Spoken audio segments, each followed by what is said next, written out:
Hello aspirant. आज हम लोग पॉलिटिकल साइंस के दो कंसेप्ट को पर चर्चा करेंगे। एक है सेपरेशन ऑफ पावर, इसको कहा गया शक्ति का पृथक्कीकरण,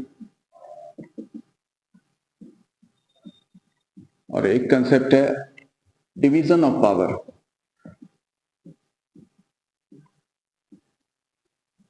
शक्ति का विभाजन।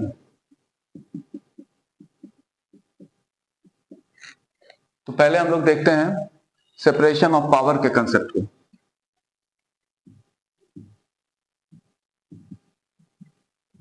शक्ति का पृथक्कीकरण ये शासन की व्यवस्था है, और सेपरेशन ऑफ पावर का जो व्यवस्था सबसे पहले जो प्रमाण मिला है वो ग्रीक में, रोमन इंपायर, तो यूनान में इसको लागू किया गया था क्या व्यवस्था इसमें कि इसमें जो सरकार, गवर्नमेंट का जो पॉलिटिकल पावर है, सरकार की शक्ति, उसको तीन भागों में बांटा गया है। एक को कहा गया है विधान पालिका, लेजिस्लेटिव,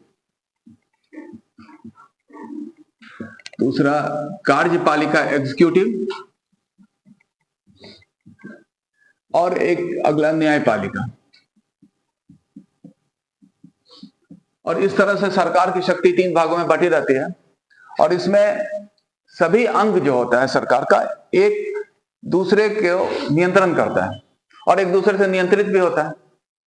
इसीलिए एक मतलब किसी में निरंकुश शक्ति नहीं आता है। और इस संबंध में एक राजनीतिक शास्त्र है मोंटेस्क्यू ने कहा था कि ये जो व्यवस्था है शासन का, शक्ति के पृथक्कीकरण का, इसमें जो कोई भी शासन पर आसीन होता है तो वो सरकार जो होता है निरंकुश नहीं होता है, मतलब एब्सोल्यूट पावर वो एंजॉय नहीं कर सकता, क्योंकि उस पर जो है एक दूसरे का नियंत्रण होता है। यही है व्यवस्था, और माना गया है प्रजातांत्रिक व्यवस्था में तो बहुत जरूरी है ऐसा। तो अब हम लोग भारत के संदर्भ में देखें, इस व्यवस्था पर चर्चा करें।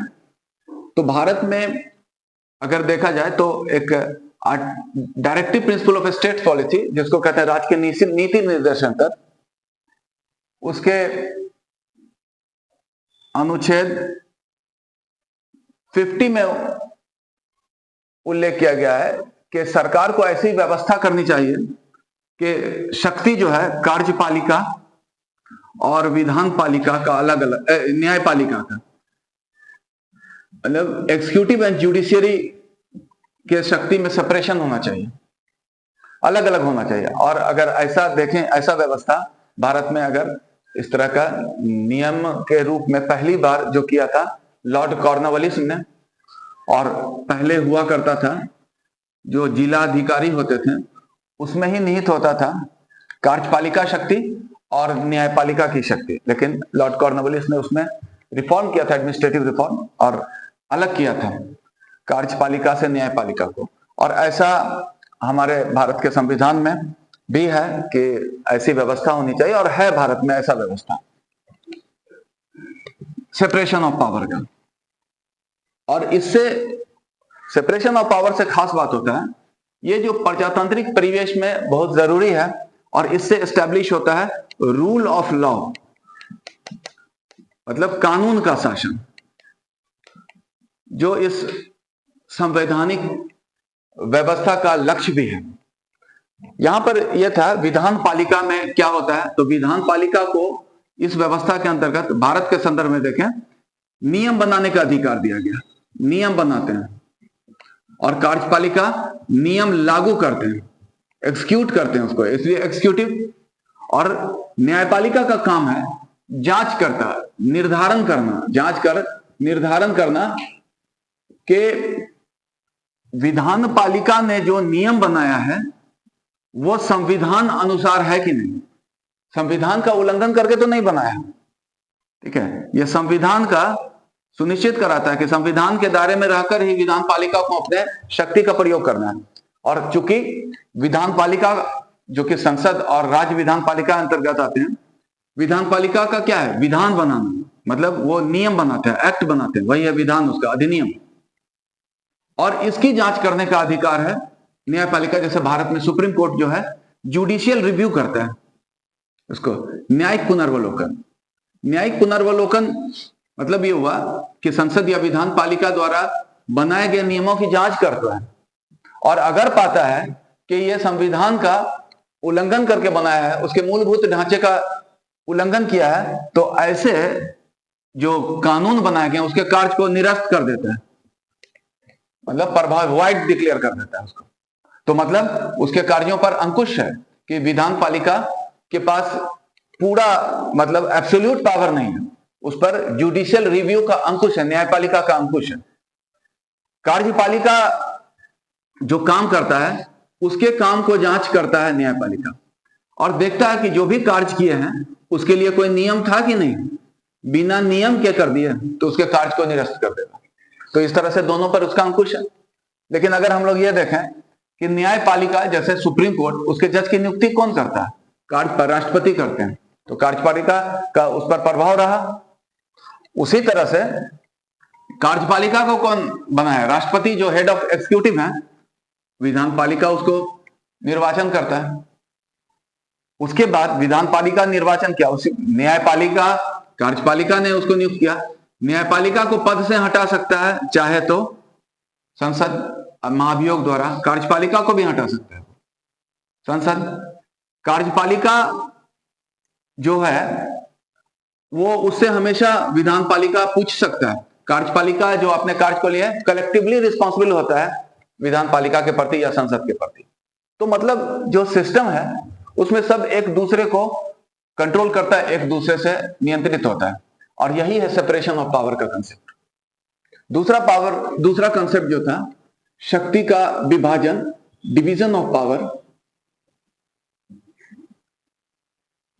तो भारत में इस डिवीजन ऑफ पावर की व्यवस्था जो की गई है, भारत के शेड्यूल अनुसूची जो है 7 में आर्टिकल 246 के अंतर्गत इससे डिवीजन ऑफ पावर की व्यवस्था, उसमें किया गया कि इसके अंतर्गत 3 सूची दी गई है।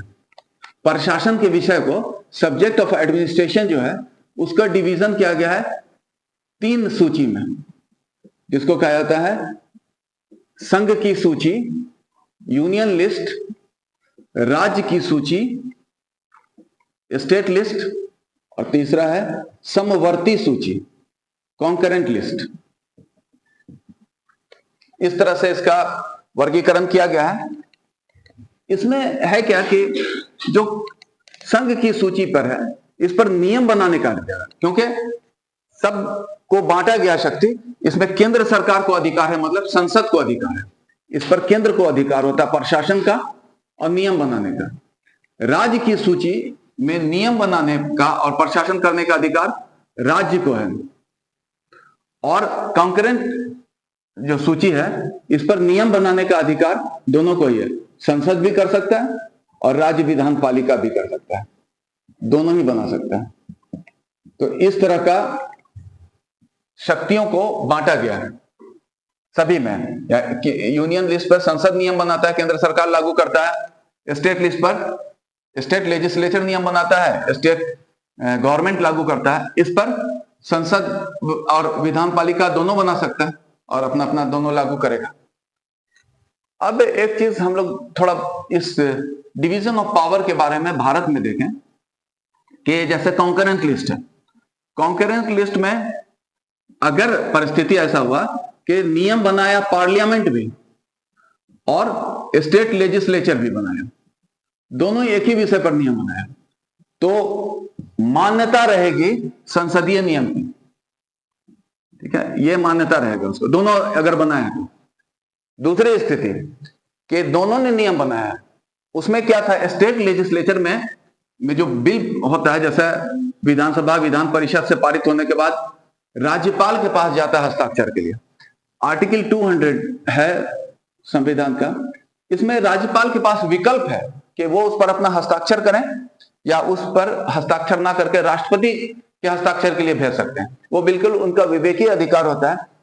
और अगर उन्होंने राष्ट्रपति के पास भेजा है इस विधान पालिका द्वारा पारित विधेयक को, और राष्ट्रपति के हस्ताक्षर से फिर वो राज्य विधान पालिका का एक्ट बना है तब, अब वो पहले बन गया है तो संसदीय नियम पर वही हावी होगा।